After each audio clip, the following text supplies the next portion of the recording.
तो आइए इस वीडियो में जानते हैं प्रेगनेंसी और पीरियड्स यानी कि मासिक धर्म के बारे में, which is the very least talked topic. तो अगर हम फीमेल रिप्रोडक्टिव सिस्टम की बात करेंगे तो इसमें जो मेन ऑर्गन होता है ये ओवरीज होती हैं। ये ओवरीज दो होती हैं नंबर में, एक लेफ्ट साइड और एक राइट साइड, और इसमें एग्स होते हैं जो कि एक फीमेल की बॉडी में वो उसकी बर्थ से ही प्रेजेंट होते हैं।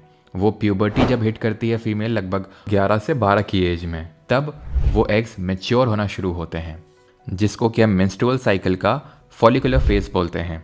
इसके बाद शुरू होता है ओव्यूलेशन फेज, जहाँ पे एग्स निकलते हैं फेलोपियन ट्यूब पे। फेलोपियन ट्यूब पे वेट होता है किसी स्पर्म का। अगर स्पर्म आया तो प्रेगनेंसी हो जाती है, जिसको प्रिपेयर करने के लिए जो यूटेरस होता है, जिसको वूम बोलते हैं मदर का, उसमें थिक लाइनिंग डेवलप हो जाती है, जिसमें मेनली ब्लड की वो लाइनिंग होती है, सो दैट कि वो प्रेगनेंसी के लिए प्रिपेयर कर सके और जो फीटस है उसको होल्ड कर सके, जो धीरे धीरे बेबी में डेवलप होता है। अब मान लेते हैं अगर वो स्पर्म नहीं आया, यानी प्रेगनेंसी नहीं होगी इस केस में, लेकिन इस केस में भी यूटेरस की लाइनिंग थिक होती है to prepare for the pregnancy.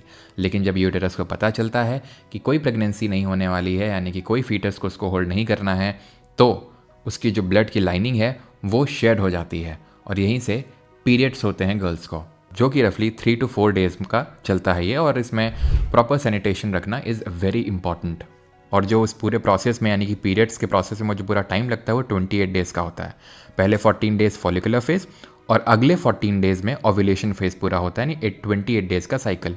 और ये जो एग रिलीज होता है ये एक ओवरी एक टाइम पे करती है, और उसके बाद अगली ओवरी का नंबर आता है जो कि अपना एक एग रिलीज करेगी, यानी कि ये प्रोसेस ऑल्टरनेटिवली चलता है। Please share this video to raise awareness about this issue.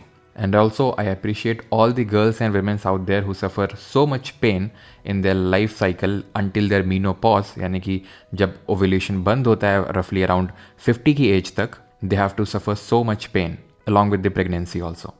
Thank you.